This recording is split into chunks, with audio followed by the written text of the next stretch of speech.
Hello, I'm Rev Brad, and you're listening to the Soccer Chaplains United podcast from the Touchline. He's found the space, and he's found the back of the net. Just a little off foot, thinking he's going to go far post. Not strong enough with his right hand. Whips that one in. Far post, almost made him ends, and they have. He has the hat-trick. The second in his career. The third of the night. The hat-trick hero. Talked about you're not going to be able to sustain that kind of pressure. To the corner, goes towards the near post, and you're on the angle, and what a goal! What a goal! Today I want to talk about a phenomenon that I see often in football, in soccer. Oftentimes, it's a challenge that confronts a team, and it's a decision between two choices when it comes to match day.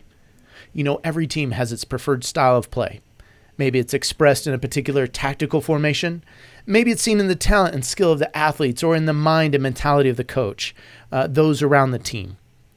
Each of those aspects have strengths and weaknesses that can vary from match to match and opponent to opponent. So the question often becomes, do we play our style of football, or do we try to better adapt and match up against what we expect our opponent will bring to the pitch?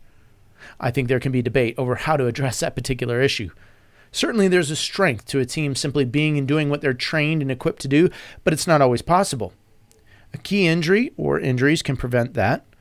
Playing in an away match or in a hostile environment under certain conditions with certain circumstances, that can get in the way of even the most prepared and ready of teams. A deeply talented team might be able to play a number of different formations and play them well, but a less talented squad might have to adopt more of a park the bus mentality. At some level, I believe this even transposes down to the individual player. A forward gets asked to defend, a player's asked to play a different position due to injury or depth needs, or there's an athlete just in search of playing time. They just want to get on the field any way possible. So they're willing to do the job. They're willing to step into a role, maybe if it's not their first or most comfortable place. Given all of this, I often look and wonder, how does one play or run freely? How does an athlete go out in confidence and take on the challenges of the game and is able to put the pressures, the burdens into a rightful respect, a rightful place, and still experience a joy and freedom that sees them excel?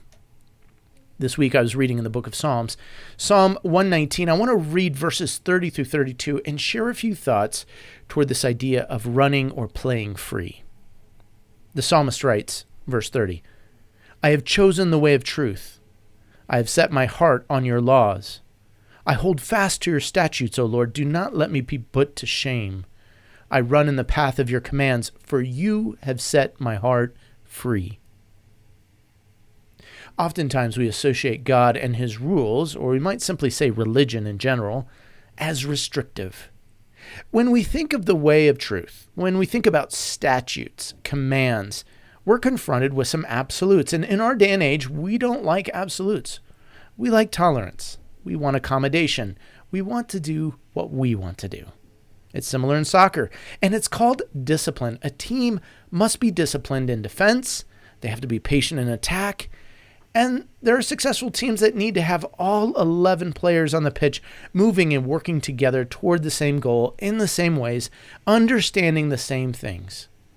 And I think that the psalm informs us here on what it takes to have the heart set free, or sometimes, as that particular verse is translated, it's translated, "You've given me a broadened understanding." So to have that sort of broader understanding, that lighter understanding, that vision, that clarity to see certain things. And let's look at the psalm a little bit deeper to understand where and how we get the heart set free, or we get this broadened understanding. First thing we see is verse 30. It's a choice. There's an element of human responsibility and choice to get into the way of truth, to get into the way of faithfulness, as sometimes it's called. And it's more than just showing up every day for training. It's more than just listening to and obeying the coach's instructions. There's a way to be fully in, fully vested. And that starts with us. It starts with a choice. And so as we hear the psalmist say, "I have chosen the way of truth. I have set my heart on your laws," there's almost this determination. There's this choice that happens. Secondly, there's a steadfastness, a perseverance that's required. You know, even when a team or a player is doing good things, it doesn't always translate to immediate success. And even sometimes success, quote unquote, might look very different than the typical wins and losses that we like to calculate in the columns and categories. For an example, I remember a number of years ago, our club sent a promising academy player to a smaller club on loan.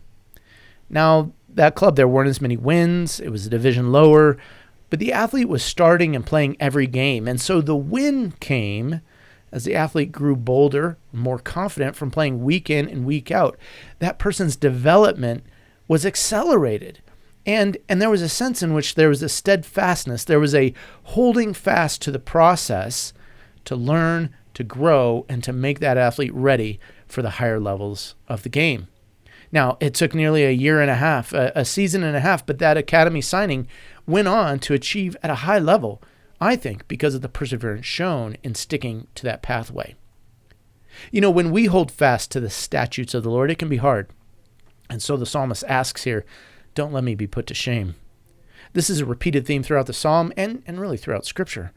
God is always seemingly up against other gods, small g, other ways of doing things, and it can be hard to see those, people that don't follow God. Well, what happens when they get success or favor or they're winning or they're ahead of me? What is it for me to hold fast to these statutes of the Lord? Is he actually going to elevate me? Is he going to do well by me? And so the psalmist says, don't let me be put to shame. Let me be blessed. Let me receive from you. Well, a final point here from the psalm. I love the imagery as the psalmist writes, I run in the path of your commands. If we think about running in pre-established paths, we may not think there's much fun or freedom in that, especially when it comes to life. Now, maybe if you're trail hiking or trail running, you might appreciate an established path that you follow. But if you think about life, sometimes it's not much fun. It might seem, that's kind of boring, or that's what my parents did, or that's what my grandparents did. The Hebrew line which follows, though, can be translated, for you have set my heart free, or, as I said, you've broadened my understanding. And I think it's both fitting here in the psalm and fitting on the pitch as well. I've seen athletes who choose to receive the instruction from the coach. They make a choice to show up for training, to be disciplined in their role, their position, to be dedicated to the formation, the tactics, the game plan. And they persevere even when things get out of hand or the game seems to be going upside down or life is going upside down. And then there comes that moment and they experience the freedom. They see the space open up.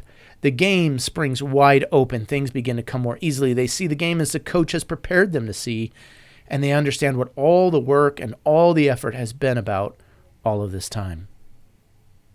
Someone once said, with age comes wisdom. I'd add to that and say that when we're choosing God's way of truth, his way of faithfulness, when we're holding fast to the instruction and teaching and running in those lanes, those runs where God has shown us to go, we begin to experience a beauty and a freedom that's unparalleled. It's like a soccer match opening up against a fierce opponent. It's like toppling a giant in the game because we've stuck to the game, we've stuck to the plans, and we see it open up.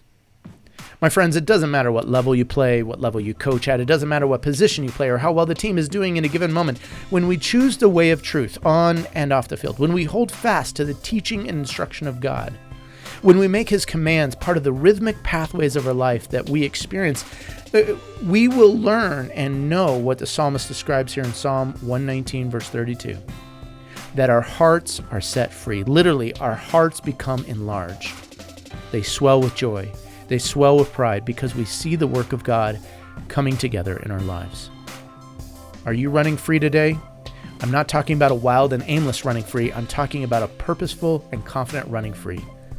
Reflect on these words of Psalm 119 and run free, my friends. Run free.